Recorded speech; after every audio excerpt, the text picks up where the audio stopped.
Hello everyone, welcome to NEET UG in 10 brought to you by Unacademy, जो कि India का largest online learning platform है। यहाँ आपको मिलती हैं daily live classes, live test and quizzes, और हमारे जितने भी कोर्स हैं they are very well structured.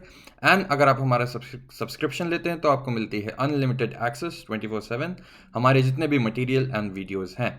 हमसे जुड़ने के लिए आप या तो गूगल प्ले स्टोर पर जाएँ या ऐप स्टोर पर जाएँ, अन अकेडमी लर्निंग ऐप वहाँ से डाउनलोड करें एंड उसके बाद आपको लेना होगा हमारा सब्सक्रिप्शन। नीट यूजी के लिए हमारे पास कई ऑप्शंस अवेलेबल हैं 1, 3, 6, 12, 24, लेकिन 1 साल और 2 साल सबसे ज़्यादा पॉपुलर होता है क्योंकि नीट यूजी का सिलेबस काफ़ी वास्ट होता है, थोड़ा टाइम लग जाता है। और आप 1 साल में सिर्फ 6000 अगर ऐड करें, आप नीचे देखें तो आपको मिलती हैं सिर्फ 2 साल के लिए। आप हमसे जुड़ जाते हैं। And on top of that, अगर आप मेरा कोड LOVE10 ये यूज़ करते हैं तो आपको सीधे मिलता है 10% ऑफ। तो मेरा नाम लव किशोर श्रीवास्तव है। मैं मैकगिल यूनिवर्सिटी कनाडा में एज अ रिसर्चर इस समय काम कर रहा हूँ। तो आज हम लास्ट लेक्चर में हमने ब्लड के बारे में पढ़ा, ब्लड ग्रुप्स के बारे में पढ़ा, RH फैक्टर के बारे में पढ़ा। अब हम जानेंगे coagulation of blood. Coagulation of blood आप सभी ने कभी ना कभी देखा ही होगा कि छोटी सी चोट लग जाती है, ब्लड बाहर आता है एंड थोड़ी देर बाद वो क्लॉट हो जाता है। ब्लड क्लॉट क्यों होता है? अगर ब्लड क्लॉट ना हो तो एक छोटी सी चोट भी कंटिन्यूसली ब्लड बहाती रहती है एंड खून रुकेगा ही नहीं। तो वो भी एक डिजीज होती है, वो हम डिस्कस करेंगे जेनेटिक्स में जब पढ़ेंगे। तो अब बात आती है कि ये कोगुलेशन होता क्या है, कैसे होगा? तो ब्लड के अंदर खुद ये कैपेबिलिटी होती है कि वो जब कोगुलेट, जब एक्सेसिव ब्लीडिंग हो रही है या कोई भी ऐसा फैक्टर आ जाता है जब ब्लड को कोगुलेट होना हो, तो ब्लड कोगुलेट होता है। अब दो तरीके से ब्लड का कोगुलेशन हो सकता है। कभी कभी ब्लड का कोगुलेशन, अब जैसे कट लग जाता है, आपको ब्लड एयर के कांटेक्ट में आ गया तो कोगुलेशन हो रहा है, यानी कि टिश्यू में कुछ ना कुछ इंजरी आनी चाहिए जिससे ब्लड बाहर आ जाए वेसल से, है ना? क्योंकि आपकी जब कहीं कट लगती है तो ब्लड तो आपकी स्किन पे आपको दिखता है ना, यानी कि ब्लड वेसल से बाहर आ रहा है। एक दूसरा केस होता है कि जब ब्लड अंदर ही रहे वेसल के तो भी क्लॉट कर जाता है। क्या है ये सब हम देखते हैं। तो अब जो अब आपको लास्ट लेक्चर्स में, मैंने पिछले लेक्चर में जब मैं सेल्स बता रहा था ब्लड की, तो मैंने प्लेटलेट्स का नाम लिया था और प्लेटलेट्स से मैंने कहा था कि प्लेटलेट्स का नाम याद आ जाए तो बस आप एक चीज याद रखिएगा, ब्लड क्लॉटिंग। ठीक? तो ब्लड क्लॉटिंग के लिए सबसे रिस्पॉन्सिबल जो सेल्स होती हैं वो होती हैं प्लेटलेट्स। अब काम क्या करती हैं ये प्लेटलेट्स? और हाँ, जो पूरा का पूरा ये रिएक्शन एक चेन ऑफ रिएक्शन होता है ब्लड क्लॉटिंग। इसमें बहुत ढेर सारे डिफरेंट फैक्टर्स होते हैं, इसका नाम मैंने दिया हुआ है। अगर आप याद कर सकते हैं तो ठीक है, नहीं तो कुछ इंपॉर्टेंट फैक्टर्स मैं आपको बता दूंगा, और पूरी टेबल अगर आप याद कर सकते हैं तो बहुत अच्छी बात है। अब बात आती है कि दो तरीके के, अभी मैंने आपको रिव्यू में बताया था कि दो तरीके के मैकेनिज्म इन्वॉल्व होते हैं। एक होता है इंट्रिंसिक, एक होता है एक्सट्रिंसिक। नाम से ही समझ में आ रहा होगा, इंट्रिंसिक मतलब अंदर की बात, एक्सट्रिंसिक मतलब बाहर की बात। तो एक्सट्रिंसिक पाथवे देखें तो यहां पे अब आपको कट लग गया, चोट लग गई, जिसमें स्किन रप्चर हुई, स्किन के अंदर के जो कैपिलरीज हैं वो रप्चर हुई और ब्लड बाहर आ जाता है। तो यहाँ पे अब आपको जो चोट लगी है, इसमें एक प्रोटीन होता है जिसका नाम होता है टिश्यू फैक्टर या थ्रोम्बोप्लास्टिन। ये क्या होते हैं जनरली? जो प्लेटलेट्स भी टूट गई, प्लेटलेट्स भी तो, अब आप कट लगा रहे हैं तो प्लेटलेट्स भी तो टूटेंगी, तो वो ये फैक्टर रिलीज करती हैं। एंड इस फैक्टर के बाद एक चेन ऑफ रिएक्शन शुरू होता है। ये क्या करती हैं? एक और फैक्टर है जिसका नाम होता है फैक्टर 10। अब आप देखें, thromboplastin leaks into the blood, that activates factor 10। तो ये जो थ्रोम्बोप्लास्टिन है ये फैक्टर 10 को एक्टिवेट करेगा and which leads through to prothrombinase. तो ये आप याद रखिए कि चोट लगी, प्लेटलेट्स टूटी, प्लेटलेट्स में से थ्रोम्बोप्लास्टिन निकला, थ्रोम्बोप्लास्टिन कन्वर्ट कर देगा, फॉर्मेशन करेगा प्रोथ्रोम्बिनेस की इन द प्रेजेंस ऑफ, या एक्टिवेट करता है स्टुअर्ट फैक्टर को, जो प्रोथ्रोम्बिनेस बनाते हैं। ठीक है, ये पैराग्राफ आप फिर से पढ़ेंगे, आपको सब क्लियर हो जाएगा। और दूसरा पाथवे मैंने आपको बताया, कभी कभी क्या होता है कि हमारी ब्लड वेसल टूटी नहीं है, रप्चर नहीं की है, लेकिन उसके अंदर ही क्लॉटिंग शुरू हो जाती है। तो इस टाइप की ब्लड क्लॉटिंग को बोलते हैं इनट्रिंसिक पाथवे। ठीक है, तो एक्सट्रिंसिक और इंट्रिंसिक में आप कंफ्यूज मत होइएगा।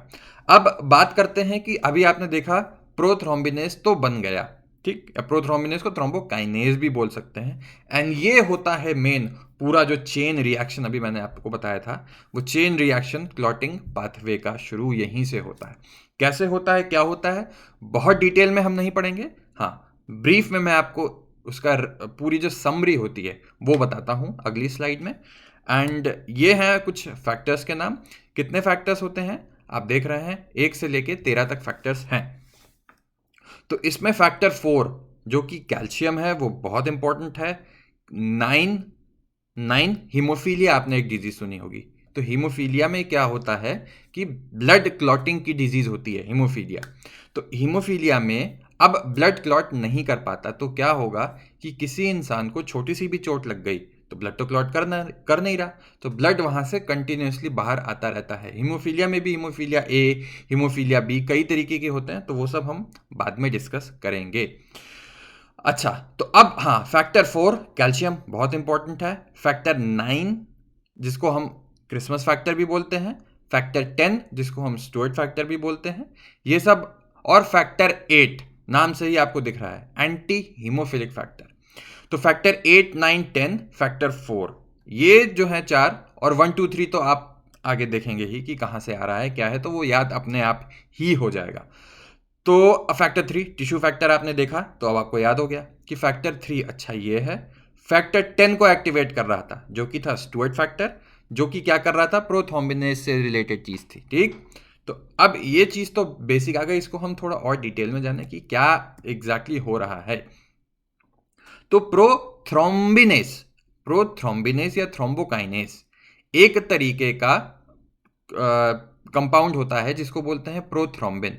प्रोथ्रोम्बिन बहुत इंपॉर्टेंट होता है, बहुत इंपॉर्टेंट होता है, ये भी प्रोटीन ही है, इंपॉर्टेंट होता है क्लॉटिंग के लिए। तो अब आप चेन याद करें कि प्रोथ्रोम्बिनेज आया या थ्रोम्बोकाइनेज आया, वो प्रोथ्रोम्बिन को थ्रोम्बिन में एक्टिवेट करेगा। नाम में कंफ्यूज मत होइएगा आप, प्रोथ्रोम्बिनेज और प्रोथ्रोम्बिन अलग चीज है।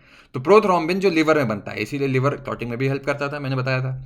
तो प्रोथ्रोम्बिन को थ्रोम्बिन में कन्वर्ट करेगा, ठीक है। और ये थ्रोम्बिन क्या करते हैं कि प्लेटलेट्स को और एक्टिवेट करते हैं। इसको छोड़िए, ये पॉइंट बहुत इंपॉर्टेंट नहीं है। तो हमने क्या देखा, चोट लगी थ्रोम्बोप्लास्टिन आया, थ्रोम्बोप्लास्टिन ने थ्रोम्बो स्टुअर्ट फैक्टर जो 10 फैक्टर नंबर 10 था उसको एक्टिवेट किया। उसके बाद प्रोथ्रोम्बिनेज आ गया। अब प्रोथ्रोम्बिनेज से हमको आगे की चीज पकड़नी है।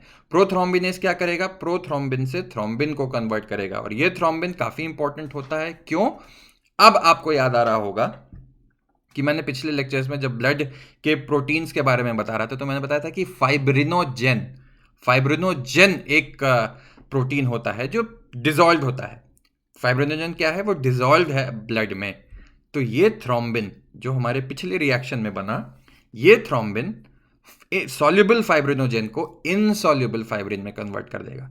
तो क्या होगा, ब्लड में जो फाइब्रिनोजेन डिजॉल्व्ड था, सॉल्युबल था, वो अब फाइबर्स के फॉर्म में जो फाइब्रिन है वो ब्लड से बाहर आने लगेगा, क्योंकि प्रेसिपिटेट होने लगेगा, क्योंकि वो अब इनसॉल्युबल हो गया। अब यही चीज जो फाइब्रिन आया, ये कंबाइन होते होते एक मैश लाइक नेटवर्क बनाने लगता है वुंड के ऊपर। तो अब यहां पे स्किन पे आपके कट लगा, तो फाइनली होगा क्या, जो इनसॉल्युबल जो सॉल्युबल फाइब्रिनोजेन था वो इनसॉल्युबल फाइब्रिन में बना, जो कि एक जाली टाइप का स्ट्रक्चर बनाता है जिसमें आपकी आरबीसीज को ट्रैप करने लगता है। अब क्या होगा कि धीमे धीमे फिर ये अब यहां पे आने के बाद ये सूखने लगेगा। अब जब ये सूखेगा तो टाइट होगा, सूखेगा तो टाइट होने लगेगा, सीधी सी बात है, कोई भी चीज सूखती है तो कड़ी होने लगती है। एंड जब यही कड़ी हो जाती है तो इसी को आप देखते हैं क्लॉट के फॉर्म में बोलते हैं, और ये एक प्लग टाइप स्ट्रक्चर बना देता है जिससे अंदर ब्लड और बाहर नहीं आएगा। एंड इस पूरे इवेंट के लिए विटामिन के बहुत जरूरी है, इसलिए कौन सा विटामिन क्लॉटिंग में हेल्प करता है, आंसर होगा विटामिन के। तो ये एक पाथवे है पूरा। अगर आप चाहें, मैंने अलग से ऐड कर दिया, कुछ लोग एक्स्ट्रा पढ़ना चाहते हैं उनके लिए पाथवे है।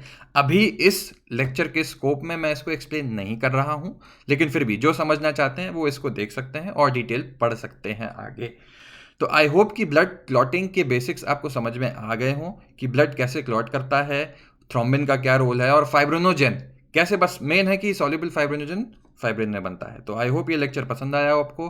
कमेंट करके हमको बताएं हम कैसे इंप्रूव कर सकते हैं, और अनअकैडमी से मेरा कोड यूज़ करके ज़रूर जुड़ें। Thank you.